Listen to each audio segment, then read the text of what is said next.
बिस्मिल्लाहिर्रहमानिर्रहीम। मैं डॉक्टर एजाज़ जवेद लक। आज हम ये शॉर्ट सी वीडियो बना रहे हैं बच्चों की आइज़ के बीमारियों के हवाले से।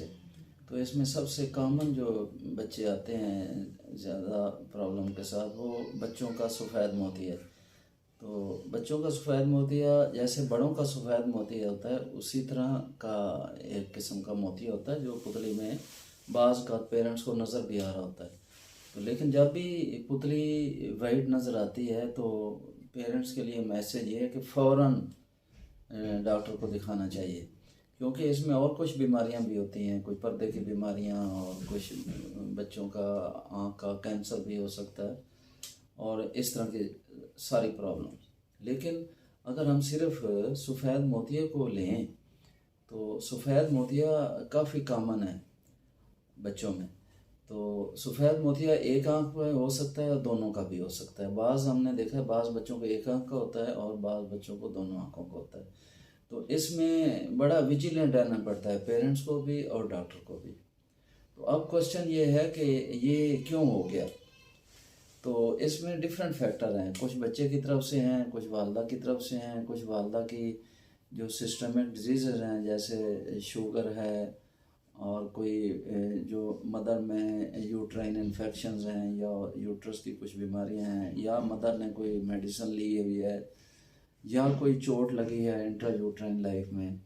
तो ये भी वजूहत हो सकती हैं। और बाज़ का यही बीमारियां जैसे इन्फेक्शन है, रूबीला है और टॉक्सोप्लाज्मोसिस है, इस तरह के जो इन्फेक्शन हैं वो बच्चे के अपने भी हो सकते हैं और मदर की तरफ से भी हो सकते हैं, यानी दोनों तरफ से ये प्रॉब्लम हो सकता है। लेकिन बाज़ का तो हमने देखा कि कुछ भी नहीं होता, हम टेस्ट करवाते हैं तो मदर भी हेल्दी होती है और बच्चा भी नॉर्मल होता है, एक्सेप्ट के उसको मोतिया हो जाता है।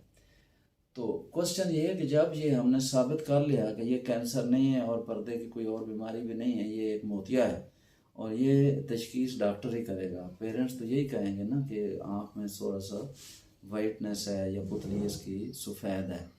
तो जब डॉक्टर इसको डायग्नोज कर लेगा कि ये सफ़ेद मोतिया है तो इसका इलाज ज़रूरी है। अब नेक्स्ट क्वेश्चन जो पेरेंट्स पूछते हैं कि ये फ़ौरन करवाना है या लेट करवाना है, तो उसका जवाब ये है कि ये डिपेंड करता है कि वो मोतिया कैसा है। अगर वो मोतिया ज़रा इमैच्योर है, ज़रा डेंस नहीं है, तो उसमें हम वेट कर सकते हैं। और मैं समझता हूँ कि अगर वो मोतिया डेंस नहीं है तो उसमें वेट करना ज़्यादा अच्छा है। उसकी वजह यह है कि जब हम बच्चे को ऑपरेट करेंगे, अगर बच्चा बहुत छोटा है तो उसमें हम लेंस नहीं डालते। अगर बच्चा ज़रा बड़ा है 2-3 साल का, तो उसमें दो किस्म के व्यूज़ हैं। वन व्यूअर्स ये हैं, वो कहते हैं कि इसमें लेंस डालना चाहिए, दूसरे ये कहते हैं कि लेंस नहीं डालते।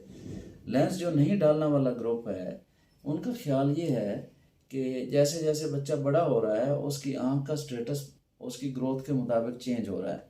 तो अगर हमने लेंस डाल दिया 2.5 साल की एज में, तो वो तो लेंस तो नहीं ना ग्रो कर रहा, लेकिन बच्चा ग्रो कर रहा है, उसकी आंख भी ग्रो कर रही है, उसकी बॉडी भी ग्रो कर रही। तो वो कहते हैं कि नहीं, ज़रा बड़ा हो जाए तो उसको फिर लेंस डाल दें और शुरू में ऐनक लगाते रहें। लेकिन बच्चों में ज़रा ऐनक लगाने का इशू होता है। लेकिन ये पेरेंट्स की दूसरी पेरेंट्स के लिए एडवाइस ये है कि अगर मोतिया का ऑपरेशन हो गया तो समझ लें कि इंतहाई ज़रूरी है ऐनक लगाना, क्योंकि जो मोतिया आपने निकाला है ये आँख का लेंस ही था और उस लेंस की जगह आपने लेंस डाला है या नहीं डाला। अगर डाला है तो मे बी कि उसको ऐनक ना लग रही हो, अगर डाला नहीं है तो फिर तो ज़रूरी है ऐनक। फिर ऐनक अगर है तो हो सकता है बच्चे को 2 ऐनकों की ज़रूरत हो। इसी तरह लेंस के साथ भी बच्चे को 2 ऐनकों की ज़रूरत हो सकती है, क्योंकि जो नॉर्मल लेंस होता है, जो कन्वेंशनल लेंस है, वो दूर की नज़र तो ठीक कर देगा, पढ़ने के लिए बच्चे को मसला हो जाएगा, तो इसलिए 2 ऐनकों की ज़रूरत है। तो जितनी मोतिया के ऑपरेशन की ज़रूरत है ऑपरेट करने की, उतनी ही ऐनक की ज़रूरत है दोनों हालतों में। अगर ऑपरेशन हो गया, लेंस डाल गया, फिर भी ऐनक लग सकती है और नज़दीक की ऐनक लग सकती है लाजमी। अगर आपने लेंस नहीं डाला है तो फिर तो बहुत ही ज़रूरी दोनों ऐनकें, दूर के लिए भी और नज़दीक के लिए भी। अगला क्वेश्चन ये है, लोग पूछते हैं कि लेंस जो है किस एज में डालना चाहिए। उसका जैसे मैंने बताया कि ये डिपेंड करता है डॉक्टर की ओपिनियन पे। बाज़ डॉक्टर कहते हैं कि लेंस अर्ली एज में डालना चाहिए, लेकिन 2.5 साल से पहले तो कोई ग्रुप भी नहीं कहता कि लेंस डालना चाहिए। तो बाकी है कि अगर ये खुदा न खास्ता अगर ना ट्रीट किया गया तो डेफिनेटली ब्लाइंडनेस 100% है।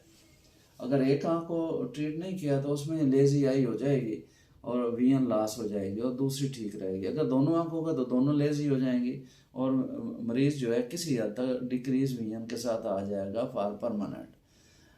लेकिन अगर नहीं ट्रीट किया तो 5 से 10% ब्लाइंडनेस है इन तरह के बच्चों में, जो दुनिया में रिकॉर्ड की गई है। ठीक है, अगर ऑपरेट करने के मसाइल क्या हैं, पेरेंट्स पूछते हैं कि मसाइल क्या हैं, तो ऑपरेट करने के हर किस्म का मसला जैसे बड़ों में होता है इस तरह बच्चों में हो सकता है। एक एडेड है बच्चों में, वो ये है कि बच्चे जो हैं वो चूँकि बेहोशी में होते हैं तो उनको एक एनेस्थीसिया का भी एक रिस्क हो सकता है कि बेहोशी वाली दवाई का या कोई किसी, लेकिन वो सारी चीज़ें नॉर्मली चेक करवा के डॉक्टर ऑपरेट करते हैं, बच्चे की सारी फिटनेस लेवल देखते हैं।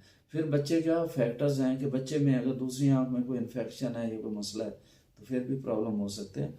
इसी तरह स्केल वाइज भी, इक्विपमेंट वाइज भी, यानी सर्जिकल स्केल के और इंस्ट्रूमेंट के भी मसाइल हो सकते हैं। यानी जितने प्रॉब्लम बड़ों के हैं बच्चों के उससे भी ज़्यादा प्रॉब्लम है।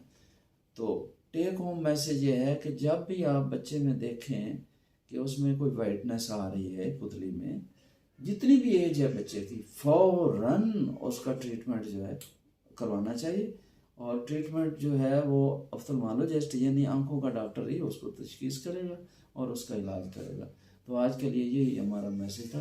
Thank you so much.